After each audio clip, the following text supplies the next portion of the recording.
Hello family, જય શ્રી કૃષ્ણ। તો આજે આપણે બનાવીશું લીલી હળદરનું શાક। શિયાળામાં આ રેસીપી એકવાર જરૂરથી ટ્રાય કરજો। તો ચાલો આપણે બનાવીએ લીલી હળદરનું શાક। એ બનાવવામાં ખૂબ જ સરળ છે। તેના માટે આપણે લીલી હળદર લીધી છે, થોડા વટાણા લીધા છે અને લીલું લસણ લીધું છે। આપણે લીલી હળદરને ખમણી લેવાની છે, લીલું લસણ ઝીણું સમારી લેવાનું છે।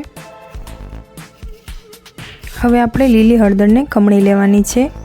તમે ઝીણી પણ ખમણી શકો છો અને થોડીક જાડી પણ ખમણી શકો છો। લીલી હળદરનું શાક આપણે ઘીમાં વઘારવાનું છે। તેના માટે આપણે અહીંયા દેશી ઘી લઈ લઈશું।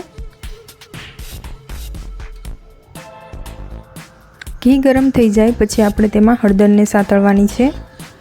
હળદરને આપણે ધીમા તાપે 3 થી 4 મિનિટ સુધી સાતળવા દઈશું।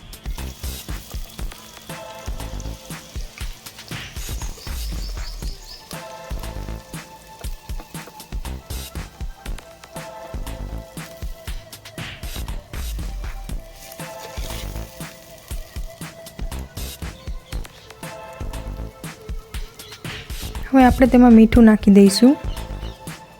થોડી સતળાઈ જાય પછી આપણે તેમાં લીલું લસણ નાખવાનું છે, જે બારીક સમારેલું છે।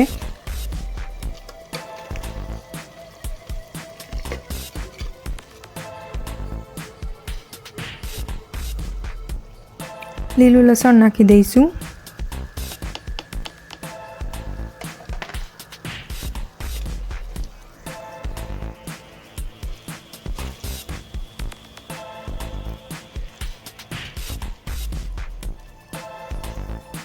લીલા વટાણા નાખીને આપણે 3 થી 4 મિનિટ સુધી થવા દઈશું।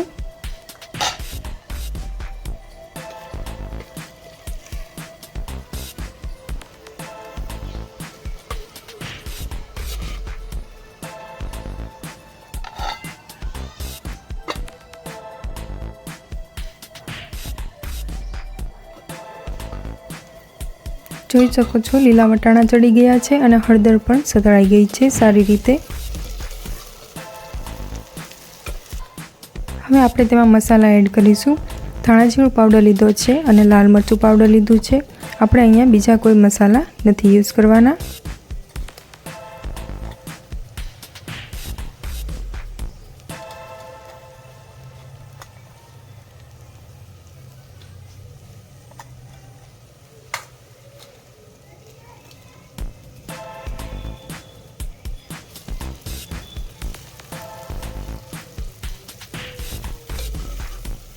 મસાલાને મિક્સ કરીને આપણે ઘી છૂટું પડે ત્યાં સુધી સતળાવા દઈશું।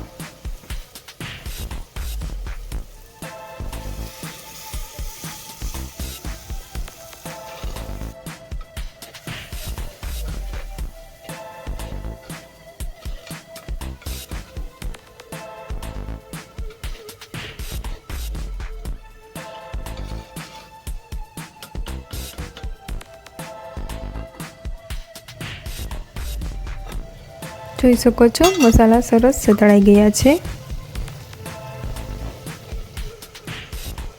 હવે આપણે છેલ્લે તેમાં દહીં ઉમેરવાનું છે। દહીંને સારી રીતે ફેટીને પછી ઉમેરવું। દહીં થોડું ખાટું હોય તો પણ ચાલશે।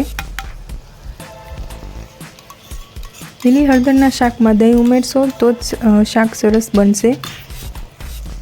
હવે સારી રીતે મિક્સ કરીને પછી આપણે તેને ઉતારી લઈશું।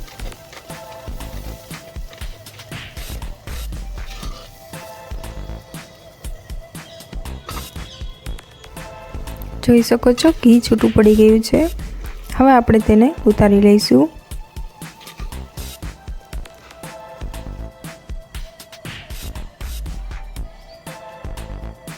બનાવવામાં ખૂબ જ સરળ છે। એકવાર આ રેસીપી જરૂર ટ્રાય કરજો। તમને મારી રેસીપી પસંદ આવતી હોય તો લાઈક, શેર અને સબસ્ક્રાઈબ કરજો। થેન્ક યુ મારા વિડીયોને જોવા માટે।